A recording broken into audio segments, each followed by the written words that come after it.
Hello, everyone. I'm John Byrne with Poets&Quants. Welcome to our Fireside chat with Charles Fine. He is the Dean of the Asian Business School in Kuala Lumpur, Malaysia. In fact, not merely the Dean, but the founding Dean. It was back in 2014 that MIT, where he was a professor and still is, came to him and asked him to basically create a business school in partnership with the Central Bank of Malaysia. Here we are all these years later. The first inaugural class entered in the fall of 2016. And we are now through, let's see, 4 classes of entering MBAs. That's right. That's right. We're expecting our 5th class to arrive in a couple of months. Tell me what makes the Asia School of Business different. So we were quite innovative, I think, in the curriculum that we designed. We built on the MIT heritage of action learning and project-based learning, but we said we're going to start with the projects as core. So every semester students work on a different project, and then we're going to build the curriculum and the coursework around the project work, rather than having the core of the program be classes where projects get hung on. So students spend roughly 4 to 5 weeks every semester on site in their projects in different countries and companies around Southeast Asia, and their coursework enhances and enriches what the set of tools that they have to work on these projects. So we're quite applied in the sense that we build around the projects, and we build tools and theory around to help with the projects. But our core curriculum comes from MIT Sloan School. Roughly half of our classroom teaching is still by MIT Sloan professors, the other half by professors that we've brought into Kuala Lumpur. So we have the MIT core curriculum, we have the Asian base of operations, and we have the projects as a center point of our curriculum design. And experiential learning essentially makes up what, 1/3 of the entire MBA program? That's right. Yeah, roughly 4 to 5 weeks out of every semester. A semester is like 14 weeks is spent on site in the projects.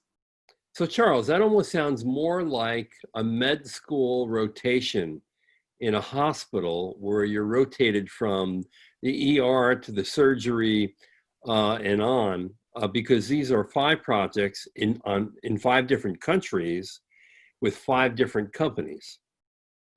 So I think the medical school model of clinical education is a great analogy. So in medical school, you spend the morning in the classroom and then the afternoon in the hospital, or vice versa. And every day you see patients, you learn about the challenges of medical practice, and then you go back to the classroom and you learn more about the theory and how to address these challenges. So we've taken that model directly, if you will, to management education, where there's frequent cycling between time in the field and time in the classroom, and we think that enhances the learning process. Now, I know that in your inaugural class, you had 47 students from 26 different industries. I'm remembering my story, 6 continents and 12 countries. That's Your right. annual intake is 50 full-time students. So it's an intimate program. Give me a sense of the diversity today.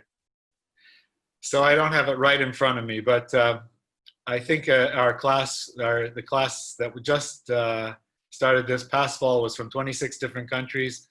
And this fall, we've got an additional 9 countries that we've never had before. In total, we've had representation from about 36 countries around the world. Roughly 40% of our students come from Asia, and we get a significant chunk from North America, South America, Europe, Africa. So still very high diversity, and the faculty that we've hired at ASB, we have 20 faculty from 15 different countries. So we're a very international campus. You walk onto the ASB campus, you say, gee, what culture am I in? And you're not a Malaysian culture, you're not an American culture, you're not an MIT culture, you're an ASB culture, which is a combination of all those. We're very proud of that, and our students get an incredible exposure to diversity in thinking, culture, business models, etc. Now, give us a sense of the kind of projects that the students work on. So we've had some projects with large companies. So Boeing has a factory in Malaysia that we've done some projects at. We've had like Procter & Gamble, Motorola, so large global multinationals. We've also had regional companies like AirAsia is the largest airline in the region. They've hosted some projects, some of the banks, regional banks like Maybank and CIMB. So we've had regional players, and then we have some very local players. We've had a number of projects at startups that are working on digital products or e-commerce products and things like that. There's local versions of Amazon.com kinds of startups that we've worked on, transportation, etc. So it's a very broad range. And I'm assuming students are assigned to teams who work at these companies. Are they supervised by faculty as well? Yeah, so every project is usually a team of 4 or 5 students. Each project has a faculty advisor and a business coach. So we actually found a number of MIT alumni from 20 or 30 years ago who are willing to be business coaches to our student projects. So every team gets a faculty advisor and a coach and has a client host who also oversees. And at the end of every time the students visit, we do a review session with the students and their coaches and faculty advisors to see what are you learning, what are your problems, how do we address them, how do we make it better. So how do you put that many projects into the curriculum? What do you give up to get those 5 experiential learning opportunities? So we have fewer electives than, say, at MIT Sloan School has between 100 and 200 electives. Our students have room for 4 to 5 to 6 electives in their curriculum. So our core program looks very similar to most major business schools. We have marketing, finance, accounting, economics, operations, entrepreneurship, etc. But our elective program is thinner. And we tell students, for example, if you want to concentrate in marketing, then do a marketing project every semester. And we'll have a marketing professor as your advisor. If you want to be in financial services, do a financial services project. So we can give more depth in the application, but we do give up depth in the electives. Right. Now, since the very beginning, what kind of tweaks have you made in the program? So adding the business coaches was something we did after the first year. That what we found was that the faculty had a more conceptual perspective on how to advise the students, and there was a gap between sometimes the way the faculty would see the project and the client would see the project, and so adding the business coaches helped a lot with that. We learned that the first semester of the projects are always in Malaysia because students are adapting to the new environment, a new culture. But then after the first semester, then we send them out to different countries around the region. So Indonesia, Philippines, Vietnam, Thailand, broad range, some in China, etc. As far as away as Korea, we've had projects. Because they go several times a semester, flying back and forth, it has to be within Asia at least. And Charles, what kind of students do you look for? So we want people who are self-motivated, who are smart, who are ambitious, who can tolerate ambiguity and uncertainty.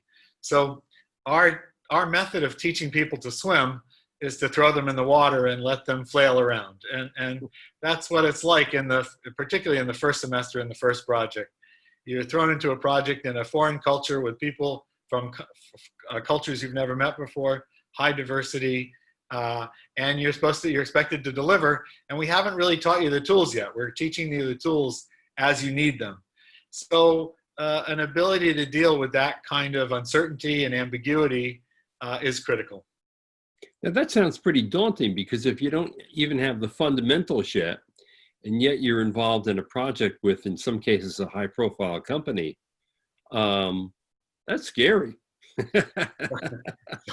So it is.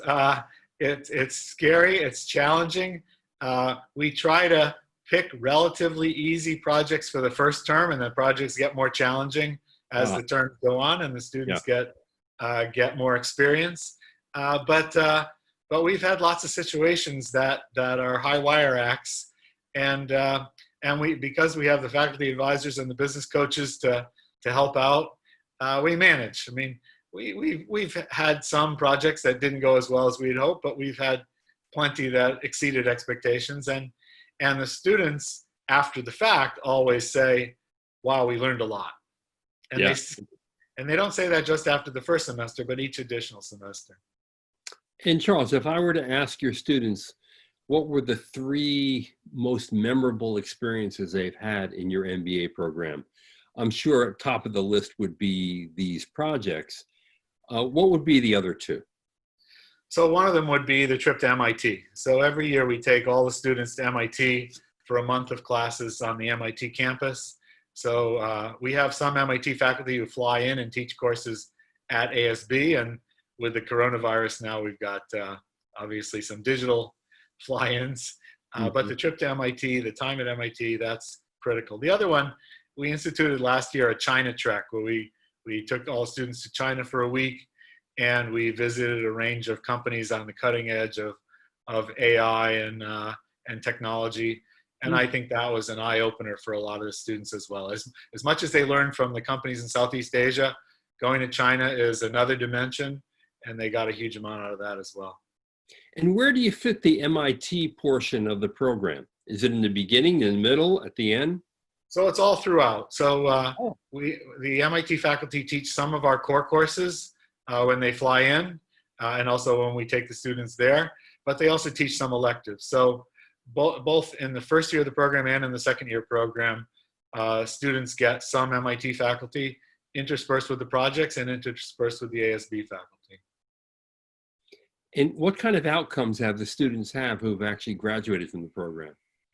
So we've done reasonably well in placement. So we do a calculation of purchase price parity salaries. So obviously the purchasing power is different in Southeast Asia and other parts of the world, and some of our students stay here. A lot of our students come because they want to be in Asia. But I think our average salaries with purchase power parity last year was 133,000 US dollars in parity. So that's comparable with the good schools. We're proud of that. And we've had some students who've gone to places like Amazon, Facebook, McKinsey, so the big names that attract the American MBAs. But we have plenty that, again, go to these regional companies like an AirAsia or Maybank, and some that go to the smaller companies. And the tech industry has been attracted to our students. So Microsoft and Google have actually picked up some of our students as well in the region, not back in the US. Right. And so the program would really be ideal for someone who is a global-minded individual who may ultimately want to work in Southeast Asia or not. So in Asia, so I would say the students we get from Asia are interested in an Asian career, building Asian networks, and staying from Asia. The students we get from outside of Asia, most of them are interested in dipping their toe into the Asian economy. That is, what would it be like to have a career in Asia? Asia obviously has become the economic growth engine for the world. The opportunities are great here. The rates of promotion are faster.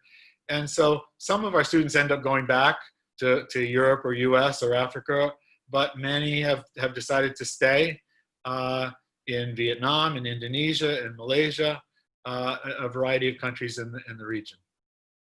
Now, the program is in English, but I imagine that if you go and get a job in Asia, you have to speak a different language, right?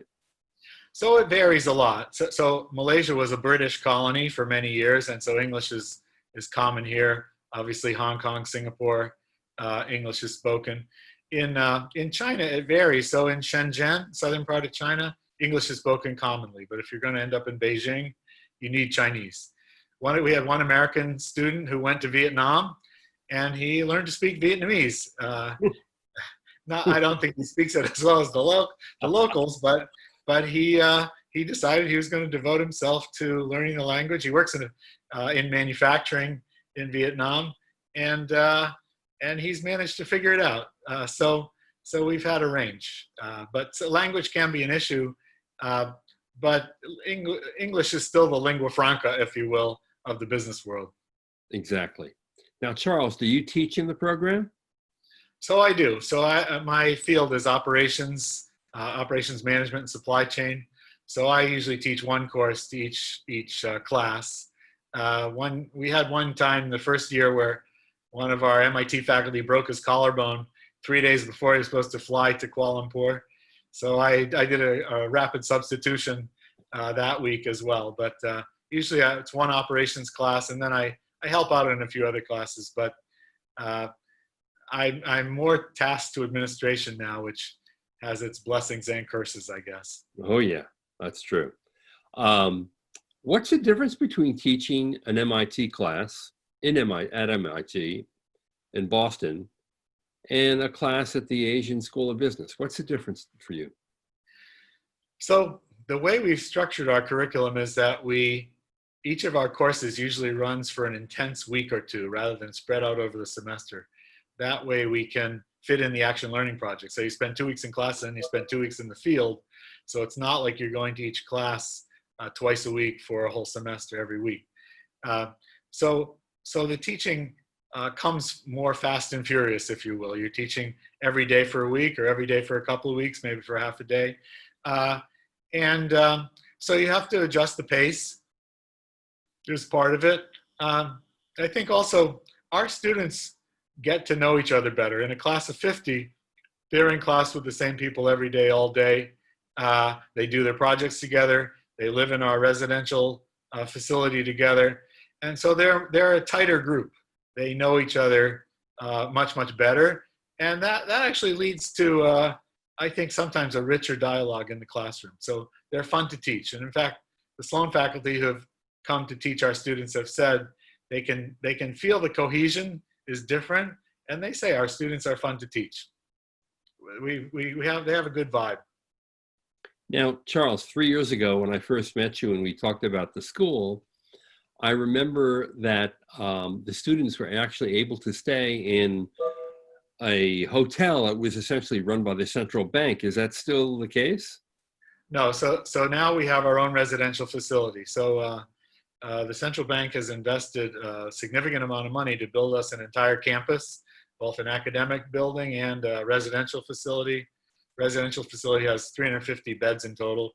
Right now we have only 100 plus students, so it's not full, but we have full apartments, we have apartments for families, so we have our own residential facility now. Wow, that's pretty impressive. So we've been very well endowed. We have both an endowment, which actually puts us in the top 20 business schools in the world in terms of endowment per student.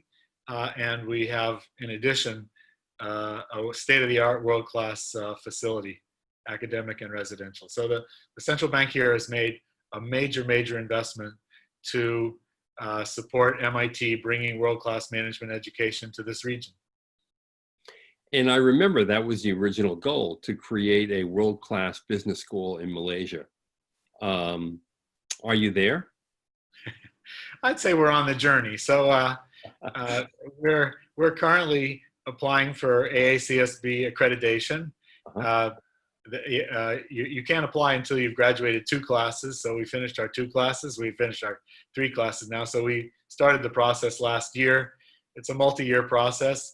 Once we get accreditation, then we can be ranked by some of the major ranking groups, and then we'll see how we stack up. We feel pretty good about the quality of our students, the quality of the jobs they get, the quality of our faculty. We'll see what the rating agencies and the folks like you have to say once we're in the running. And the latest wrinkle is you've started a part-time program for MBAs. That's right, yeah. So we call it the MBA for working professionals, so people can keep their full-time jobs. We have them come to campus roughly for a 9-day period, like a weekend plus 2 weekends plus a week, every 6 to 7 weeks. And then they go on the full MIT trip for a month. They can either do 2 weeks in one year and 2 weeks the next year, or they can do 4 weeks at one time. So they get the same MIT faculty, because we always schedule them to come when the MIT faculty come. They get the same trip to MIT, but the rest of their some of their courses are digitally delivered as opposed to in person for our full-time program. They also do action learning projects as well. some with their companies and some with outside companies. And are you doing executive education there? A small amount. So we started out devoting ourselves to the MBA program, building the flagship program. We did some executive education on demand or on request when some of our corporate partners who we do action learning with wanted programs. But now we're building it up. We're up to 20 full-time faculty on campus now, and so we have enough capacity that we can do some exec ed. And there's demand and interest in the area. So I would say it's a small but growing domain for us. Right. So Charles, what's your advice to someone who'd be interested in coming to be a full-time MBA in the program? They should come and visit, right? Well, travel is restricted right now, unfortunately. They can visit us digitally, but they should talk to our students. They should talk to our alumni, talk to our admissions team. We'll give you a visual visit, and hopefully we'll be able to host you by the fall. But actually this year, we had a record number of applications and a record number of new admits. So we may end up, coronavirus permitting, we may end up above our target of 50 this year. And now that we're moving into the new building, we'll grow. We'll probably move to 2 sections over the next 2 years and grow the program. But my advice is come and check us out. Exactly. Well, Charles, it's been a pleasure. Thank you so much. Thank you. It's great to talk to you again, and thanks for taking the time. Really appreciate it. Someday I'd like to come and visit and stay in that residence. We'll invite you to our graduation next year. All right. Charles, always a pleasure. Thank you. Have a great day. Great evening. Bye-bye. Thank you.